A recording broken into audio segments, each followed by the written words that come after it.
Yes तो first problem है, first limitation है आपकी सिस्टम कॉम्प्लेक्सिटी।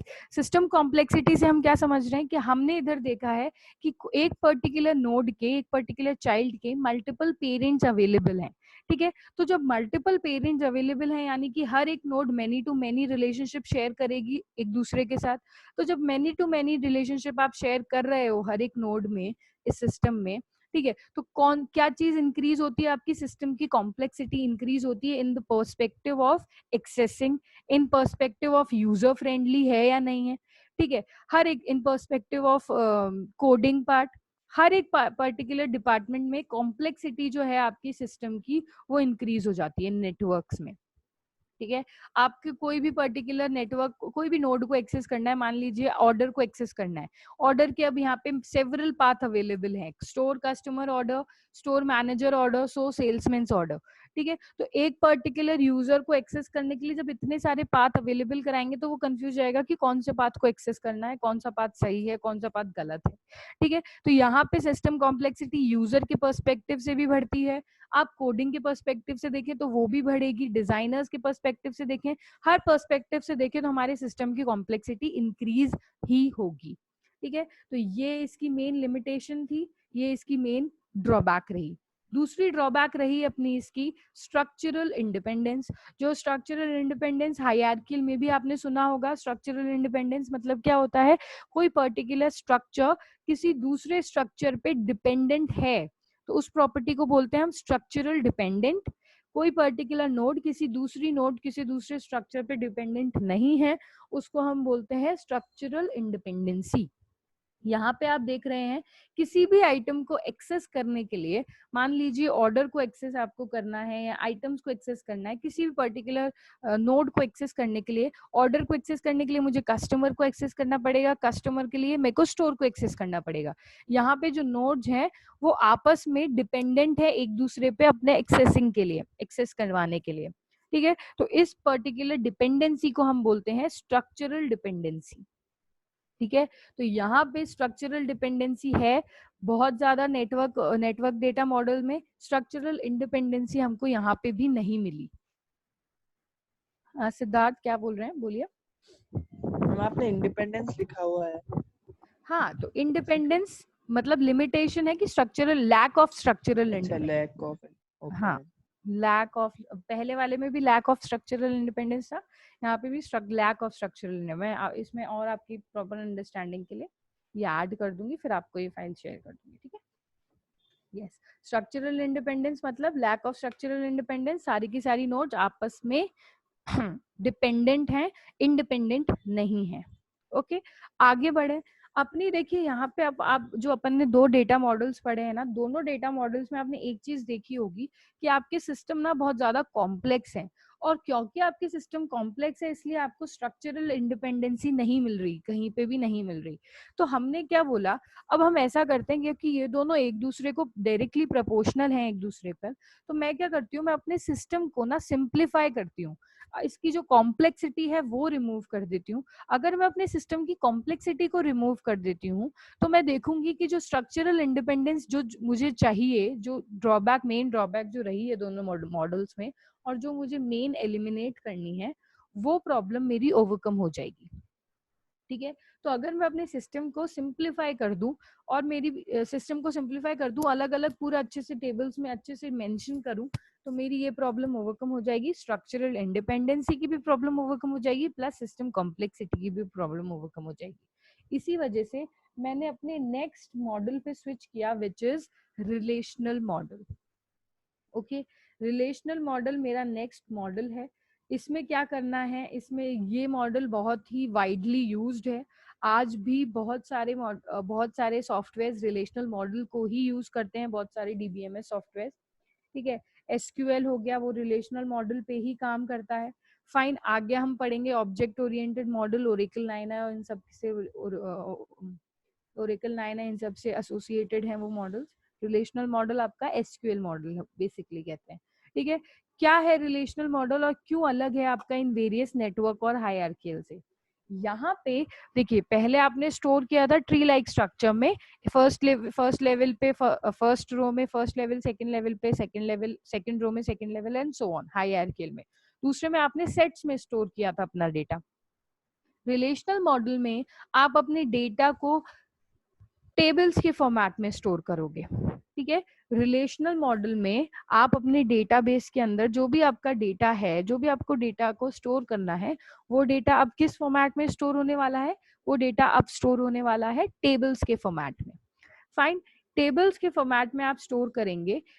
मल्टीपल टेबल्स हो सकती हैं, एक ही पर्टिकुलर, मान लीजिए मेरा एक डेटाबेस है, उसमें मैंने अपने डेटा को, मान लीजिए मेरे पास एक डेटाबेस है कॉलेज का या ऑर्गेनाइजेशन का, कोई भी ऑर्गेनाइजेशन का डेटाबेस ले लीजिए।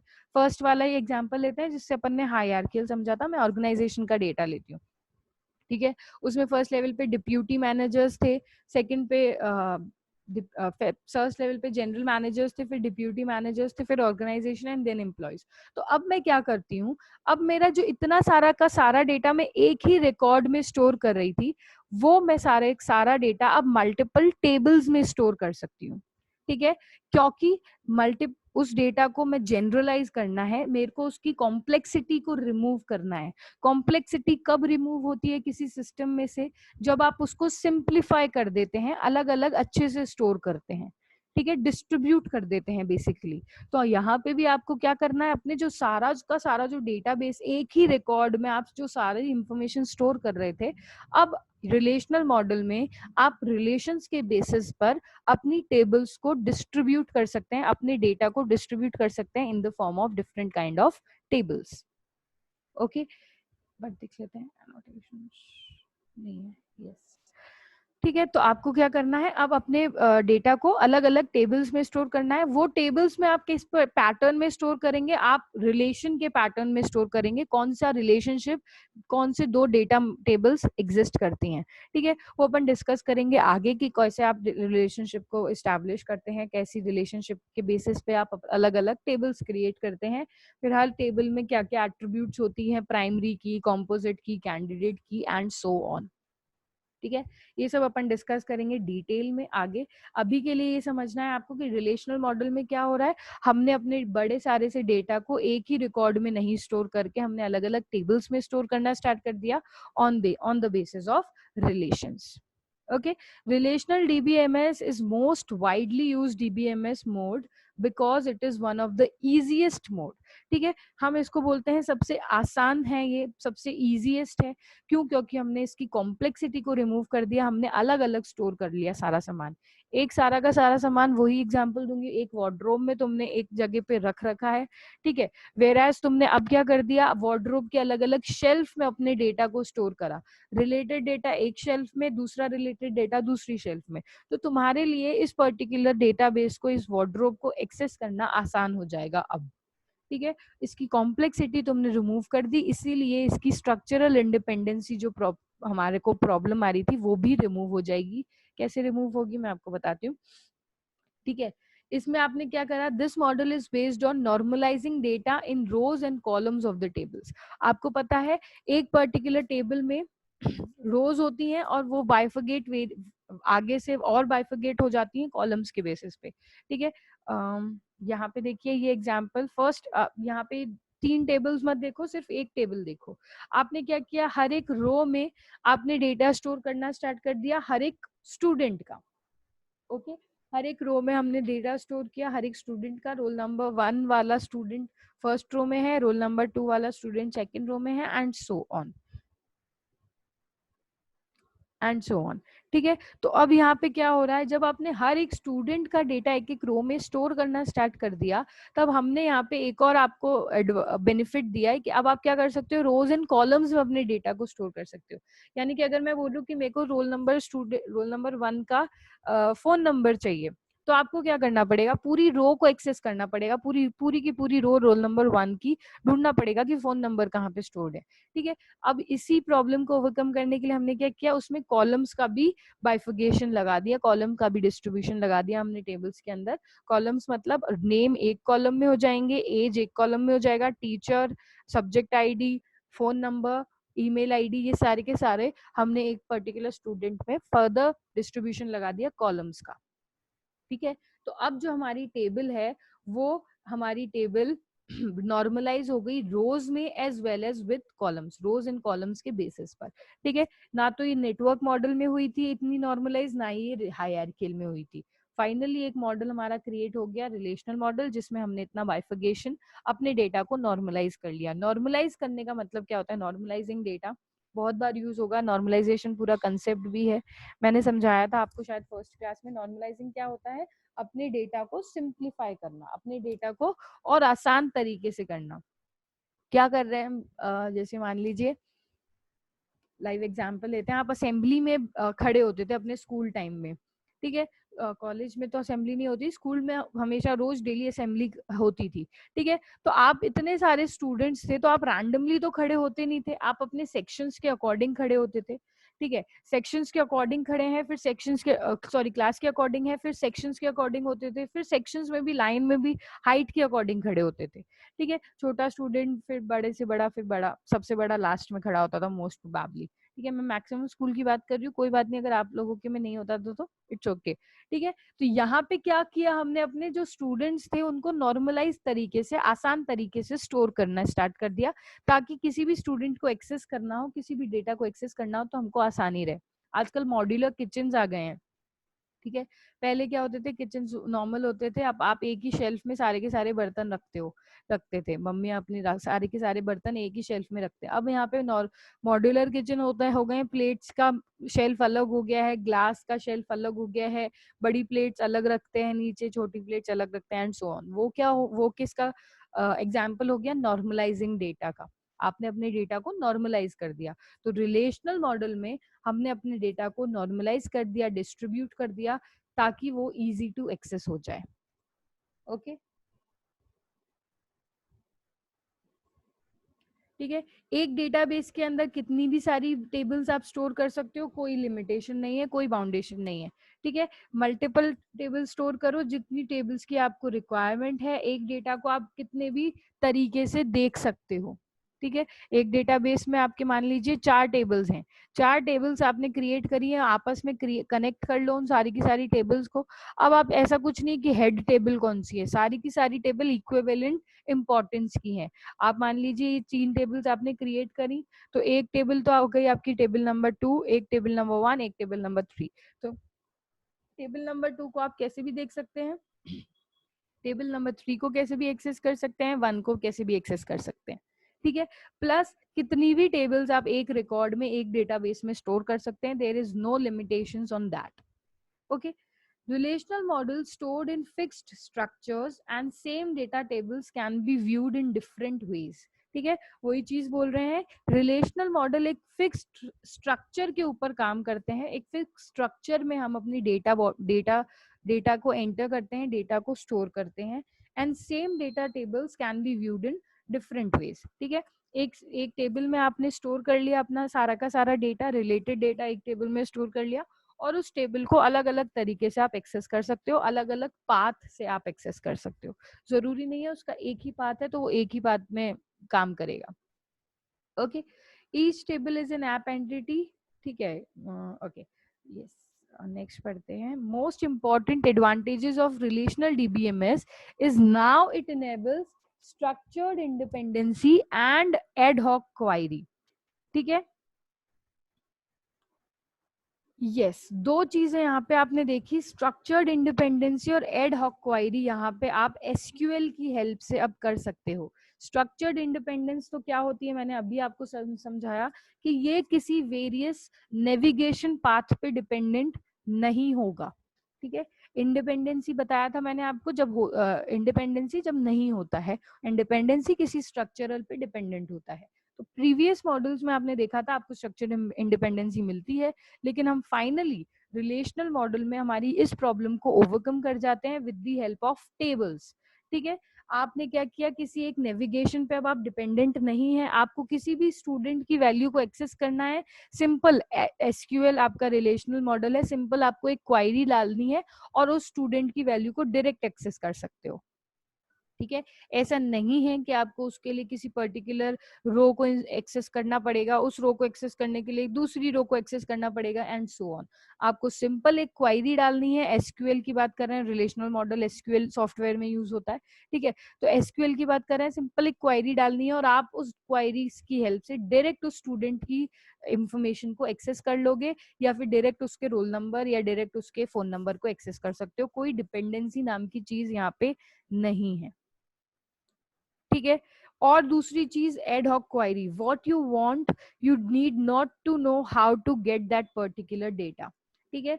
यहाँ पे आपको कुछ भी चाहिए, एड हॉक क्वेरी का मतलब क्या होता है, यहाँ पे देखिए, वहां आप प्रीवियस में देख रहे थे, मैंने आपको हायरार्कियल का एक डिसएडवांटेज बताया था, इम्प्लीमेंटेशन कॉम्प्लेक्सिटी। उसमें मैंने आपको बताया था जो डिजाइनर्स है ना, उनको इन एंड आउट नॉलेज होनी चाहिए उस पूरे के पूरे स्ट्रक्चर के बारे में, ठीक है। एज वेल एज यूजर्स को पूरी नॉलेज होनी चाहिए उस पूरे स्ट्रक्चर के बारे में।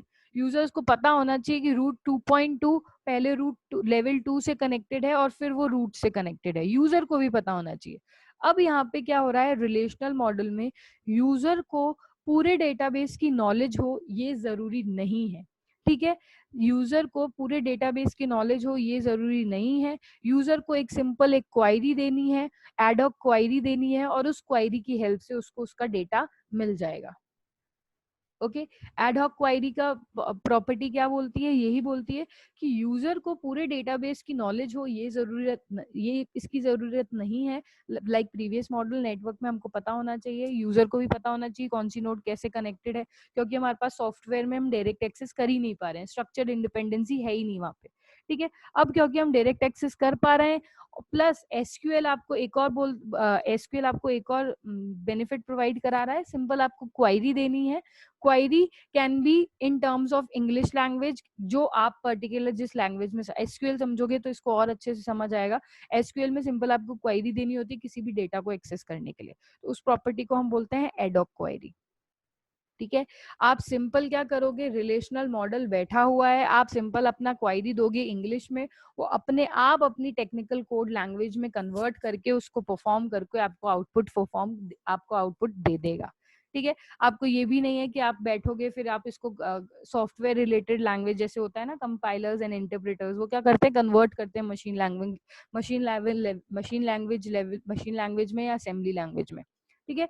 तो यहाँ पे कोई कन्वर्जन्स आपको मैनुअली परफॉर्म नहीं करना है, आप सिंपल अपना इंग्लिश लैंग्वेज में जो भी यूजर अंडरस्टैंडेबल लैंग्वेज है उसमें आप अपना इनपुट देंगे, रिलेशनल मॉडल अपने आप से कन्वर्जन परफॉर्म करेगा और उसको एक कोड बनाएगा कि क्या आपको क्या काम करवाना है, फाइनल आपको आउटपुट यूजर को दे देगा, ठीक है। तो यूजर फ्रेंडली हो गया, स्ट्रक्चर्ड इंडिपेंडेंसी हट गई हमारी, एड हॉक क्वेरी एक मेरे को यहाँ पे मेन बेनिफिट मिला है, उसका मतलब क्या हुआ, आपको simple in and out use as an user आपको नॉलेज रखने की कोई जरूरत नहीं है, आपको सिंपल एक क्वेरी देनी है और आपको आपका आउटपुट मिल जाएगा।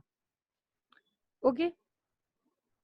यहाँ पे देखिए, जैसे आप देख रहे हो आपके दो टेबल्स हैं, वेरियस दो टेबल्स हैं, स्टूडेंट आईडी नेम एज, एक है subject ID name and teacher का एक टेबल बना लिया, एक आपने स्टूडेंट का टेबल बना दिया और एक आपने मार्क्स का टेबल बना दिया, ठीक है।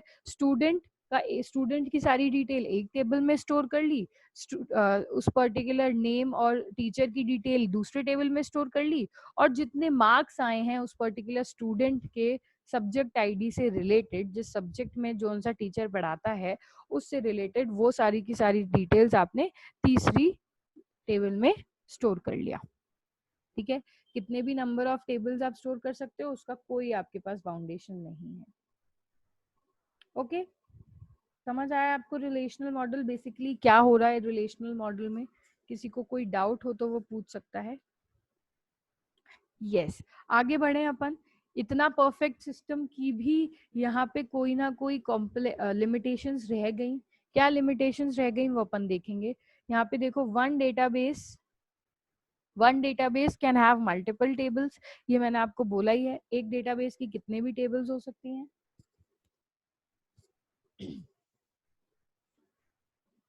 Each table is an application entity, ठीक है। हर एक टेबल किसी एक एप्लीकेशन की एंटिटी को डिनोट करता है। एप्लीकेशन एंटिटी अपन ईयर डायग्राम्स पढ़ेंगे, वो उसमें आप और डेप्थ में समझ जाओगे एप्लीकेशन एंटिटीज क्या होती हैं। बेसिकली हर एक एंटिटी को, हर एक टेबल, जैसे मान लो फर्स्ट टेबल यहाँ पे किस एंटिटी को डिनोट कर रही है, स्टूडेंट एंटिटी को डिनोट कर रही है। सेकंड टेबल आपके टीचर की इंफॉर्मेशन को डिनोट कर रही है, तो टीचर की एंटिटी को डिनोट कर रही है। एंड फाइनली थर्ड टेबल आपके मार्क्स बता रही है, तो थर्ड टेबल आपके मार्क्स की एंटिटी को डिनोट कर रही है, मतलब रिप्रेजेंट कर रही है, सॉरी। ठीक है, तो आपके हर एक टेबल जो होती है वो हर एक एप्लीकेशन एंटिटी को रिप्रेजेंट करता है। ओके, यहाँ पे एक और चीज देखो, कोई भी एक टेबल है ना, मैंने आपको बताया था रोज एंड इंस्टेंसेस, ठीक है, तो पूरी की पूरी टेबल तो क्या है आपकी, पूरी की पूरी टेबल तो हो गई आपके स्कीमा, फाइन। और एक एक रोज में जो आप वैल्यू डाल रहे हो वो होती है आपके इंस्टेंसेस। तो स्कीमास एंड इंस्टेंसेस का कंसेप्ट कहाँ पे इंट्रोड्यूस हुआ, स्कीमास एंड इंस्टेंसेस का कंसेप्ट इंट्रोड्यूस हुआ हमारे इस पर्टिकुलर मॉडल में, दैट इज रिलेशनल मॉडल। ठीक है, यहाँ पे पूरे के पूरे टेबल के स्ट्रक्चर को तो हम बोलते हैं स्कीमा।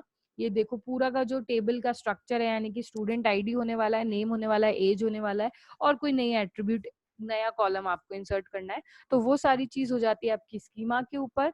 प्लस अगर यहाँ पे देखिए कोई एक पर्टिकुलर स्टूडेंट की वैल्यू एक्सेस करनी है रोज के बेसिस पे, 1 roll number, 2 roll number, 3 roll number, 4 roll number, रोज के बेसिस पर आप एक्सेस कर रहे हैं, उसके अंदर की वैल्यूज को एक्सेस कर रहे हैं उस पर्टिकुलर मोमेंट पर, उसको हम बोलते हैं इंस्टेंसेस। ओके, तो स्कीमास एंड इंस्टेंसेस भी रिलेशनल मॉडल में इंट्रोड्यूस हुआ। Yes, each row in table represent instances. यहाँ पे भी कुछ लिमिटेशंस रह गई, यस, यहाँ पे भी कोई लिमिटेशन हमारी रह गई, उस लिमिटेशन को मैंने ओवरकम करा मेरे लास्ट एंड फाइनल मॉडल में, that is object oriented model. किसी को कोई डाउट है, किसी को इससे रिलेटेड कुछ पूछना हो तो पूछ सकते हैं। रिलेशनल मॉडल में किसी को कोई डाउट है क्या?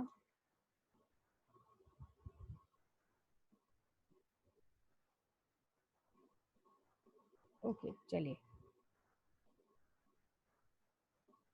हमारे 3 लिमिटेशंस हैं मेन रिलेशनल मॉडल के।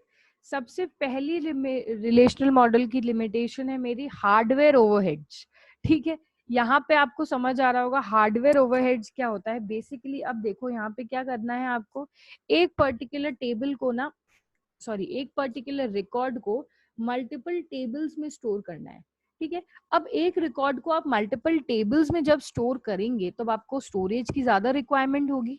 यस, कहाँ तो हम क्या कर रहे थे, एक ही शेल, एक ही पर्टिकुलर बस्ते में सारी की सारी सामान भर रहे थे, और अब हम क्या कर रहे हैं, हमने उस सारे के सारे सामान को अलग अलग शेल्फ में, अलग अलग बास्केट में डिस्ट्रीब्यूट करना चाहा। यही तो हुआ ना नॉर्मलाइजिंग डेटा, अलग अलग टेबल्स में डिस्ट्रीब्यूट करना चाहा। जब मैंने इस सारे के सारे रिकॉर्ड को अलग अलग टेबल्स में डिस्ट्रीब्यूट करा, तब मैंने देखा कि मुझे हार्डवेयर की जरूरत ज्यादा पड़ गई, स्टोरेज की जरूरत ज्यादा पड़ गई। ठीक है, यहाँ कहाँ तो मेरे इतनी सी जगह में काम हो रहा था, अब मैं अलग अलग स्टोर कर रही हूँ, तो मुझे बहुत सारा स्टोरेज की जरूरत पड़ गई।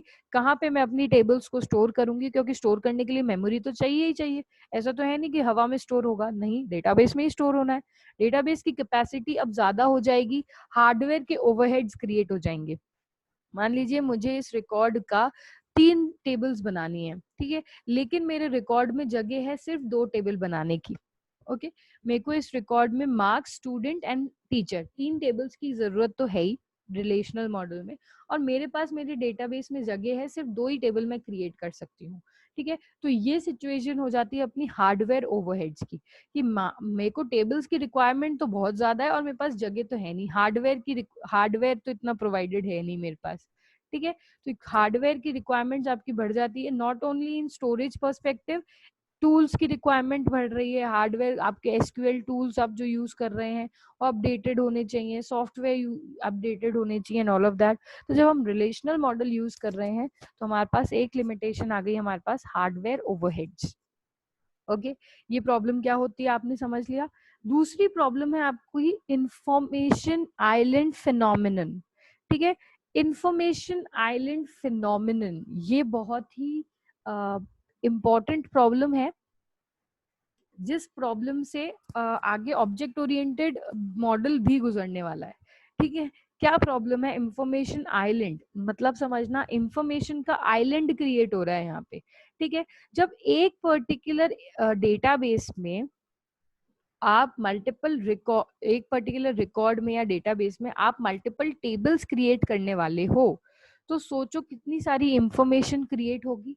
Data equals to information, data में से हम इंफॉर्मेशन, कोई भी इंफॉर्मेशन निकालते हैं तो इंफॉर्मेशन सिस्टम बोलते हैं, ठीक है। तो एक पर्टिकुलर डेटा में को आप इकट्ठा करोगे तो कितनी सारी इंफॉर्मेशन क्रिएट हो सकती है, तो वहां पे इंफॉर्मेशन का एक आइलैंड क्रिएट हो जाएगा। तो अब आपको आसानी से किसी एक पर्टिकुलर इंफॉर्मेशन को एक्सेस नहीं कर पाओगे, क्योंकि देखो जहाँ पे ज्यादा इंफॉर्मेशन आती है वहां पे प्रॉब्लम्स आती हैं, डुप्लीकेशन की आती है कि मल्टीपल इंफॉर्मेशन डुप्लीकेट हो सकती है। आपकी प्रॉब्लम आती है रिडंडेंसी की, कि एक ही प्रॉब्लम बार बार अकर होए जा रही है, एक ही इंफॉर्मेशन बार बार अकर हो रही है, अनवांटेड मेमोरी को एक्सेस कर रही है। आपकी प्रॉब्लम आती है इनकंसिस्टेंसी की। इनकंसिस्टेंसी की मतलब कोई स्टेट आपने किसी पर्टिकुलर प्रोसेसिंग स्टार्ट करी और दूसरी प्रोसेसिंग पर आप एंड कर रहे हैं, ठीक है। तो because of its ease all create database and applications. आपने सारी की सारी इजी, आपने बोला कि ये रिलेशनल मॉडल बहुत इजी है ऑपरेट करने के लिए।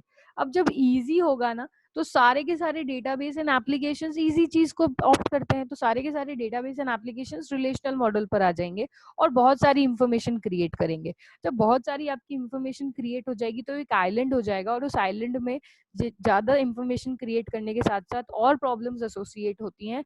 डुप्लीकेसी की प्रॉब्लम एसोसिएट होती है, उसमें रेप्लिकेशन की प्रॉब्लम एसोसिएट होती है, उसमें इनकंसिस्टेंसी की प्रॉब्लम एसोसिएट होती है, ठीक है। तो इन सारी की सारी प्रॉब्लम्स आपकी इस इंफॉर्मेशन सिस्टम के साथ, यस, इंफॉर्मेशन के सिस्टम के साथ साथ में बंडल अप करके आती हैं, ठीक है। तीसरी लास्ट लिमिटेशन इसकी जो रहती है वो है failed to manage complex information system. Again यहाँ पे कॉम्प्लेक्स इंफॉर्मेशन सिस्टम अगर हुआ, क्योंकि बहुत ज्यादा इंफॉर्मेशन है, अगर आप बड़े लार्ज सिस्टम की बात करो, रेलवेज की बात कर लो या और लार्ज सिस्टम आप बात करो, अमेजॉन प्राइवेट सर्विसेज की बात करें, लार्ज ऑर्गेनाइजेशन की बात करते हैं ना, तो वहां पे ये फिर से फेल हो जाता है। क्यों फेल हो जाता है? क्योंकि बहुत ज्यादा डेटा है आपके पास स्टोर करने के लिए और बहुत कम रिसोर्सेज हैं आपके पास स्टोर करने के लिए, ठीक है। क्यों फेल हो रहा है? ये कॉम्प्लेक्सिटी से क्यों फेल हो रहा है? क्योंकि जैसे छोटे मोटे ऑर्गेनाइजेशन के लिए तो बेस्ट सूटेड है, like for example college organisation system के लिए, ठीक है, स्टूडेंट की इंफॉर्मेशन, टीचर की इंफॉर्मेशन, ये छोटी छोटी इंफॉर्मेशन हम अलग अलग टेबल्स में स्टोर कर सकते हैं, नो प्रॉब्लम। लेकिन बात करते हैं अगर अपन लार्ज ऑर्गेनाइजेशन की, रेलवेज की एग्जाम्पल ले लो, या फिर अमेजॉन प्राइवेट लिमिटेड, कोई बड़ी कंपनी का एग्जांपल ले लो जो बहुत ब्रांचेस के अलग अलग डिस्ट्रीब्यूट, बैंकिंग सिस्टम का एग्जांपल ले लो, तो वहां पे हमारा रिलेशनल मॉडल फिर फेल हो जाता है, क्योंकि ये इतने बड़े लेवल पे डेटा को ऑर्गेनाइज नहीं कर सकता, ठीक है। इतने बड़े डेटा पे ऑर्गेनाइज नहीं कर सकता। क्यों नहीं कर सकता? क्योंकि सेकेंड पॉइंट, ज्यादा इंफॉर्मेशन आ जाएगी इसके पास तो सारी की सारी प्रॉब्लम, रिडंडेंसी की, डुप्लीकेसी की, रेप्लिकेशन की, ये सारी की सारी प्रॉब्लम, इंटीग्रिटी की सारी प्रॉब्लम्स हम रिजॉल्व नहीं कर पाते। ओके, तो ये तीन प्रॉब्लम्स रही जिनको हमने ओवरकम कर लिया। किसमें ओवरकम कर लिया हमने? फाइनल अपने लास्ट मॉडल में, that is object model, object database model. Okay, किसी को रिलेशनल मॉडल में कुछ पूछना हो, लिमिटेशंस में कुछ पॉइंट समझ नहीं आया हो या कुछ पूछ सकता है।